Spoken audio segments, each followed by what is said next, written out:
ഞാൻ വിചാരിച്ചു പിരികം രണ്ടും കൂടി ഇപ്പൊ കൂട്ടിക്കെട്ടു. ഓക്കെ, നമ്മുടെ ഗെയിം എന്താന്ന് വെച്ചാല് ഞാനൊരു ഡയലോഗ് പറയും, അല്ലെങ്കിൽ ഒരു സിറ്റുവേഷൻ പറയും. ആ ചേട്ടന്റെ ക്യാമറ ഇരിക്കുന്ന ചേട്ടന്റെ മുഖം ക്യാമറ സൂം ചെയ്ത് നോക്കുമായിരിക്കും പെട്ടെന്ന് എന്തെങ്കിലും പറ്റിയോ. അതെ അതെ. ഓക്കെ, അപ്പൊ ഞാനൊരു സിറ്റുവേഷനോ ഒരു ഡയലോഗോ അല്ലെങ്കിൽ ഒരു സിനിമ ഡയലോഗോ എന്തെങ്കിലും തരും. അതിന്റെ കൂടെ ഞാനൊരു ഇതുപോലൊരു നവരസം പറയും. അപ്പൊ ഞാൻ പറയുന്ന നവരസത്തിൽ വേണം അത് ചെയ്ത് കാണിക്കാൻ. എനിക്ക് കത്തിയില്ല. അടച്ചോ? എനിക്ക് കത്തിയില്ല. ഇല്ല, അതായത് ഇപ്പൊ ഞാൻ സിറ്റുവേഷൻ പറയും, ഒരു ഡയലോഗ് പറയും. ഞാൻ പറയുന്നത് ഹാസ്യത്തില് അഭിനയിച്ച് പറയാൻ പറയും. ഓ അങ്ങനെ. അങ്ങനെ ഫിലിം നെയിമോ? അല്ലല്ല, ഫിലിമിലെ ഡയലോഗോ അല്ലെങ്കിൽ എന്തെങ്കിലും ഒരു കോമൺ സിറ്റുവേഷൻ. കോമഡി ആക്കും. ഓക്കെ, റെഡി അല്ലേ? ഓക്കെ, അപ്പൊ സിറ്റുവേഷൻ ഇതാണ്. ഞാൻ ചേച്ചിയുടെ ബെസ്റ്റ് ഫ്രണ്ടാ. എൻ്റെ ഒരു വകയിലുള്ള ഒരു അമ്മാവന് ഒരു ആക്സിഡന്റ് പറ്റി ഹോസ്പിറ്റലിലായി. അപ്പൊ ഇക്കാര്യം ഞാൻ അമ്മാവന് വേണ്ടി ഭയങ്കര ക്ലോസാ. അപ്പൊ എന്നോട് ഇക്കാര്യം പറയാനുള്ള ധൈര്യം ആർക്കും ഇല്ല. അപ്പൊ ആ ടാസ്ക് ചേച്ചി എത്തിച്ചേക്കുവാ. അപ്പൊ എന്നോട് വന്നിട്ട് പറയണം, എടി ഒരു കാര്യം പറയാനുണ്ടായിരുന്നു, നിന്റെ അമ്മാവൻ ഇതുപോലെ ഒരു ആക്സിഡന്റ് പറ്റി, പേടിക്കാനൊന്നുമില്ല, പക്ഷെ ക്രിട്ടിക്കൽ സ്റ്റേജില് ICU ഹോസ്പിറ്റലിലാ എന്ന് പറയണം. ഇത് ഹാസ്യത്തിൽ വേണം എന്നോട് പറയാൻ. അങ്ങനെ ചിരിച്ചോണ്ട് പറയണം. അതെ, ഹാസ്യത്തിൽ പറയണം. അതെ, സുഖാണോ? ആടി, എന്തൊക്കെയുണ്ട് വിശേഷം? നന്നായി പോകുന്നു. നമുക്ക് അമ്മാനെ ഒന്ന് കാണാൻ പോവാം. അമ്മാന്റെ കാര്യം വൻ കോമഡിയാ. നിന്റെ അമ്മാന്റെ കാര്യം വൻ കോമഡി ആയിട്ടിരിക്കുക. പുള്ളി പൊതുവെ ആളിച്ചിരി കോമഡിക്കാരനാണ്. പക്ഷെ അതല്ല, ഇന്ന് പോകുന്ന വഴിക്കേ ഒന്നും പറയണ്ട, ഒരു പട്ടി കുറുകെ ചാടിയതാ. പുള്ളി നേരെ ചെന്ന് പട്ടിയുടെ മണ്ടയിലോട്ട് വണ്ടി കയറ്റിട്ട് കറങ്ങി അടിച്ചിട്ട് ഒരു ക്രോസിലൊരു വണ്ടി വന്ന് ഇടിച്ച് കറങ്ങി അടിച്ച് വീണു. കാലും കൈയൊക്കെ ഒടിഞ്ഞ് ഇച്ചിരി ക്രിട്ടിക്കലായിട്ട് ഹോസ്പിറ്റലിൽ കിടക്കാം. അതിന് അല്ല, നമുക്കൊന്ന് കണ്ടിട്ട് വരാം. വൻ കോമഡി എന്ന് എല്ലാരും പറയുന്നത്. മുഖക്ക ഇങ്ങനെ ഇരിപ്പുണ്ടെന്നാ പറഞ്ഞത്. നമുക്കൊന്ന് അമ്മാവൻ ആശുപത്രിയിലായതാണോ നീ പ്രചരിക്കുന്നത്? ഓക്കെ, സംഭവം പൊളിഞ്ഞെങ്കിലും അതെ, ഒരുപാട് വലിച്ചു നീട്ടണ്ടല്ലേ? അതായിരിക്കും നല്ലത്. ഓക്കെ, ഇനി അടുത്തൊരു ഡയലോഗ് വേണോ? വേണം വേണം, 5 ഉണ്ട്. 5 9 രസങ്ങളുണ്ടായിട്ട് ഞാൻ 5 കുറച്ചതാ. വടക്കം വീട്ടിൽ കൊച്ചുകുഞ്ഞിനോട് ഉടക്കാൻ നിൽക്കരുത്, ഉടച്ച് കൈത്തരും. ഇത് ശൃംഗാരത്തിൽ പറയണം. എന്റെ ദൈവം, ആൾക്കാർ എങ്ങനെ കണ്ടോണ്ടിരിക്കോ ദൈവമേ. ശൃംഗാരം ഒഴുകണം. നിങ്ങക്ക് വ്യൂവേഴ്സ് ഒന്നും വേണ്ടേ? വേണം. ഇത് കണ്ടോണം. ഇത് കഴിയുമ്പോ വ്യൂവേഴ്സ് എങ്ങനെ? എന്താണ്? വടക്കം വീട്ടിൽ കൊച്ചുകുഞ്ഞിനോട് ഉടക്കാൻ നിൽക്കരുത്, ഉടച്ച് കൈത്തരും. ഉടച്ച് കൈത്തരും, ശൃംഗാരം. ശൃംഗാരം. അതെ, വടക്കം വീട്ടില് കൊച്ചുകുഞ്ഞിനോടെ, വടക്കം വീട്ടില് കൊച്ചുകുഞ്ഞിനെ അറിയില്ലേ? ഓടുന്നു. പുള്ളിയോട് ഉടക്കാൻ നിക്കണ്ട, നിന്ന ഉടച്ച് കൈത്തരും. ഓടുന്നു. മതിയോ? സന്തോഷായോ? സന്തോഷം. ഞാൻ ഇപ്പഴേ പറഞ്ഞല്ലേ വേണ്ട. നിങ്ങൾക്ക് 50 ലക്ഷം രൂപയുടെ ലോട്ടറി അടിച്ചു.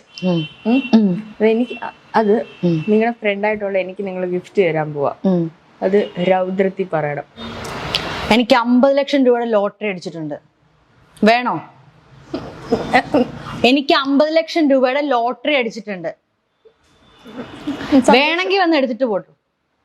അയ്യോ, അപ്പൊ എനിക്ക് തരാൻ പോവാണോ? വേണേ വന്ന് എടുത്തിട്ട് പോ. ചുമ്മാ എനിക്ക് ദേഷ്യം വന്നിട്ട് ഇരിക്കാട്ടോ. ഒരു കാര്യം ഞാൻ പറഞ്ഞേക്കാം, വേണേ വന്ന് എടുത്തിട്ട് പോ. ഇനി അടുത്തത് വീരം. വീരം കാണാൻ വലിയ ലുക്കില്ലെന്നേ ഉള്ളു, ഭയങ്കര ബുദ്ധിയാ. കാര്യം ഞാൻ പറഞ്ഞേക്കാം, കാണാനൊട്ടും ബുദ്ധി അല്ല, അയ്യോ കാണാനൊട്ടും ലുക്കില്ലെന്നേ ഉള്ളു. ഒടുക്കത്തെ ബുദ്ധിയാ. കാണാൻ ഒടുക്കത്തെ കാണാൻ വലിയ ലുക്കില്ലെന്നേ ഉള്ളു. ഓഡീഷന് വല്ല പോയിട്ട്? ഇല്ല, ഞാൻ ഇതുവരെ പോയിട്ടില്ല. കാണാൻ വലിയ ലുക്കില്ലെന്നേ ഉള്ളു, ഒടുക്കത്തെ ബുദ്ധിയാ. കാണാൻ വലിയ ലുക്കില്ലെന്നേ ഉള്ളു, ഒടുക്കത്തെ ബുദ്ധിയാ. കേട്ടോ? എന്നാര് പറഞ്ഞു? ഓരോരുത്തരും പറയുന്നു, നമ്മളതൊക്കെ അങ്ങ് വിശ്വസിക്കല്ല. ഇപ്പൊ എന്താ ചെയ്യുന്നു? നീ അടുത്തത് കരുണം. ചിരിച്ച് ഞാൻ ചാവും. എക്സ്ക്യൂസ് മീ, കാക്ക തൂറിന്നാ തോന്നണേ. കരുണമാണേ നമ്മുടെ. തെറ്റിടാ.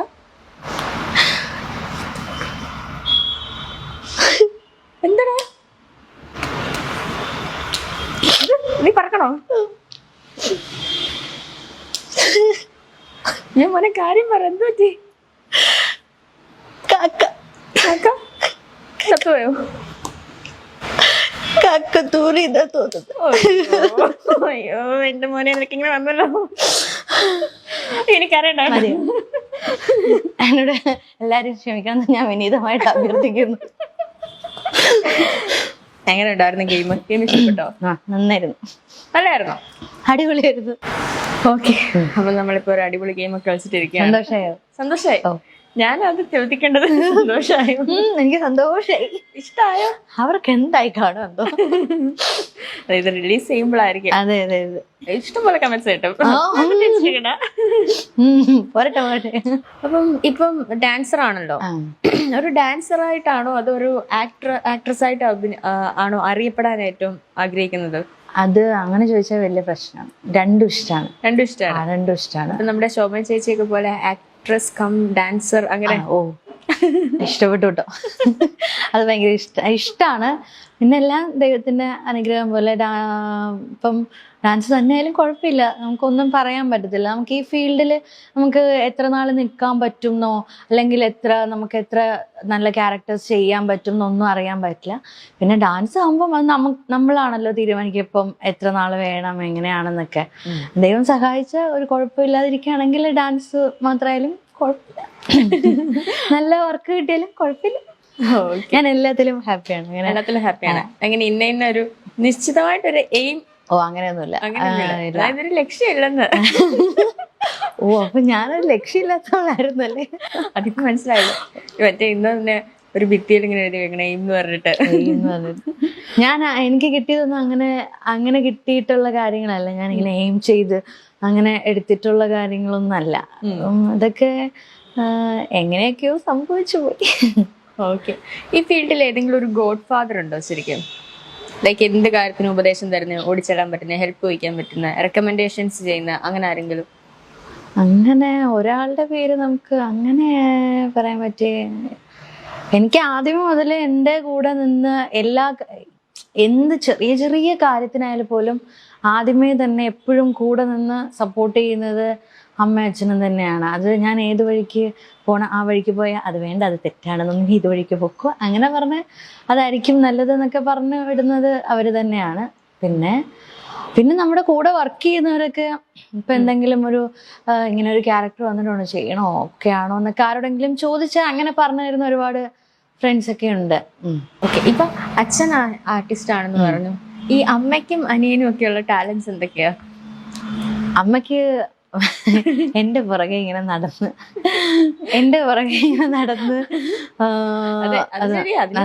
അത് വേണം. പിന്നെ തീർച്ചയായിട്ടും ഇപ്പം നമ്മളിപ്പം ഷൂട്ട് ചെയ്യുന്ന സമയത്ത് വർക്ക് ചെയ്യുമ്പോഴും സീരിയൽ ചെയ്യുന്ന ടൈമാണെങ്കിലും നമ്മൾ പോയി സീൻ ചെയ്തു വരുന്നു. പക്ഷെ രാവിലെ മുതല് വൈകിട്ട് വരെ രാത്രി വരെ തീരുന്നിടം വരെ അവിടെ ആ റൂമിൽ ഇങ്ങനെ വെറുതെ വെറുതെ ഇങ്ങനെ ഇരിക്കണം. പിന്നെ എന്റെ പുറകെ അത് ചെയ്യണം ഇത് ചെയ്യണം, എന്നെ ഹെൽപ്പ് ചെയ്യാനും അങ്ങനെ.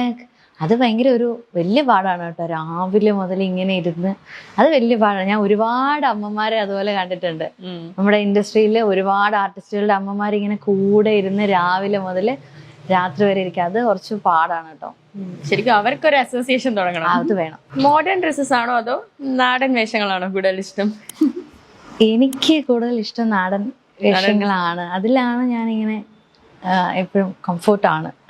തനിയാണോ സ്റ്റൈലിംഗ് ഒക്കെ ചെയ്യുന്നത്? ഓ ഇല്ല, അങ്ങനെയൊന്നുമില്ല, അമ്മയാണ്. കാരണം ഐശ്വര്യയുടെ സ്റ്റൈലിംഗ് ഭയങ്കര ഫേമസ് ആണ്. എന്ത് ഇന്റർവ്യൂസ് ഒക്കെ ഏതൊക്കെ എവിടെയൊക്കെ കണ്ടിട്ടുണ്ടെന്ന് തോന്നുന്നില്ല. പിന്നെ ഒന്നും കാണാതെ ഞാൻ ഇന്നിങ്ങനെ വന്ന് രാവിലെ ഇരുന്നതാ. ഞാൻ ആ കാര്യത്തിൽ വൻ തോൽവിയാണെന്ന് പറയാം. അത്ര എല്ലാ ഡ്രസ്സും സെലക്ട് ചെയ്ത അമ്മയായിരിക്കും. എല്ലാ ഡ്രസ്സും സെലക്ട് ചെയ്യുന്ന അമ്മയാ.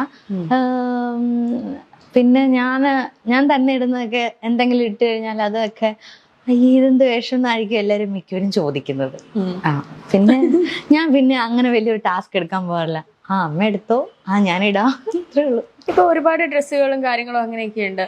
അപ്പം നമ്മളിപ്പോൾ കേൾക്കുന്ന ഒരു കാര്യം, ഈ ബോഡി ഷേമിംഗ് എന്ന് പറഞ്ഞാൽ അത് എപ്പോഴെങ്കിലും ഫേസ് ചെയ്തിട്ടുണ്ടോ? കാരണം ഐശ്വര്യ കുറച്ചും കൂടി ഒരു ബബ്ലി ഫിഗർ ആണല്ലോ. അങ്ങനെ അതിപ്പം പറഞ്ഞിട്ടുണ്ട് ഇങ്ങനെ ഭയങ്കര തടിയാണ് അങ്ങനെ പറഞ്ഞിട്ടുണ്ട്. പിന്നെ നമ്മളെ നേരിട്ട് കാണുന്നേക്കാളും ഒന്നും കൂടെ തോന്നും, ഫ്രെയിമിൽ ഒന്നും കൂടെ കുറച്ചുകൂടെ തോന്നും, അങ്ങനെ ഫീൽ ചെയ്തിട്ടുണ്ട്. പല ആർട്ടിസ്റ്റുകളും അങ്ങനെ പറഞ്ഞിട്ടുണ്ട്.